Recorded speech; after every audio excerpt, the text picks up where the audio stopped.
மக்கள் நீதி மய்ய தலைவரும் நடிகருமான கமல்ஹாசன் கள்ளக்குறிச்சிக்கு போயிருந்தார்.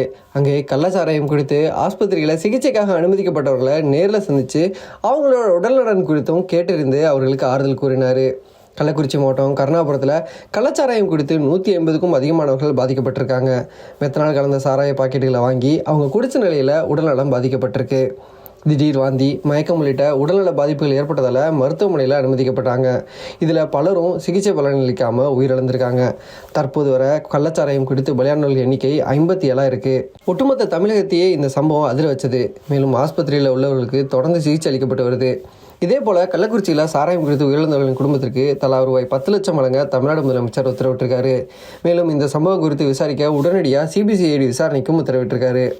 அதோடு நீதியரசர் கோகுல்தாஸ் தலைமையில் ஒரு நபர் ஆணைய விசாரணைக்கும் உத்தரவிடப்பட்டிருக்கு. மேலும் இந்த சம்பவம் போன்று இனி நடக்காதவாறு இரும்பு கரம் கொண்டு தடுக்கப்படும்னு முதலமைச்சர் ஸ்டாலின் உறுதி கொடுத்திருக்காரு. தமிழகம் முழுவதும் பெரும் அதிர்வலைகளை ஏற்படுத்தியுள்ள நிலையில் கள்ளக்குறிச்சிக்கு பாதிக்கப்பட்டவர்களுக்கு அரசியல் தலைவர்கள், நடிகர்கள் ஆறுதல் தெரிவித்து வர்றாங்க.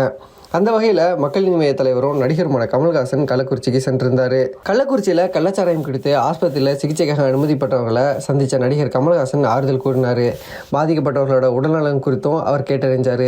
தொடர்ந்து செய்தியாளர் சந்தித்த அவர், சாலை விபத்து ஏற்படுவதனால போக்குவரத்தை நிறுத்த முடியாது, டாஸ்மாகை மூடினா அனைத்தும் சரியாயிடும்னு நினைப்பது தவறான கருத்து. டாஸ்மாகிலிருந்து வரும் ஒரு வருமானத்தை எந்த அரசாக இருந்தாலும் அதன் ஒரு பகுதியை ஓரளவுக்கு மேலே குடிக்கக்கூடாது என்ற விழிப்புணர்வு ஏற்படுத்த பயன்படுத்தணும். மது குடிப்பவர்களை குடிக்க வேண்டாம், குடிக்காதுன்னு சொல்ல முடியாது. ஒன்று செய்யலாம், அளவோடு குடிப்பதற்கு அட்வைஸ் செய்யலாம். குடிக்க வேண்டாம் என்று கூறுவதை விட அளவோடு குடிக்க கூறி மனோதத்துவ ரீதியாக வலியுறுத்தி விழிப்புணர்வு ஏற்படுத்தணும். மதுபான கடைகளுக்கு அருகே ஆலோசனை மையங்களை ஏற்படுத்தணும்னு அவர் பேசியிருந்தார். And they have been careless. They have to be careful. They have to take care of the health. There are enough available liquor, more than pharmacies. We have TASMAC. My request to any government, not just one government which is existing now, the previous and the governments to come, my request would be to create psychiatric centers which will counsel them out of this delirium tremens that they are suffering now.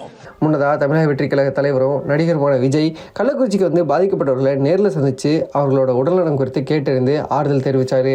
மேலும் பாதிக்கப்பட்டவர்களுக்கு தேவையான உதவிகளை செய்யுமாறு தாவைக்க நிர்வாகிகளை கேட்டுக்கொண்டிருந்தார்.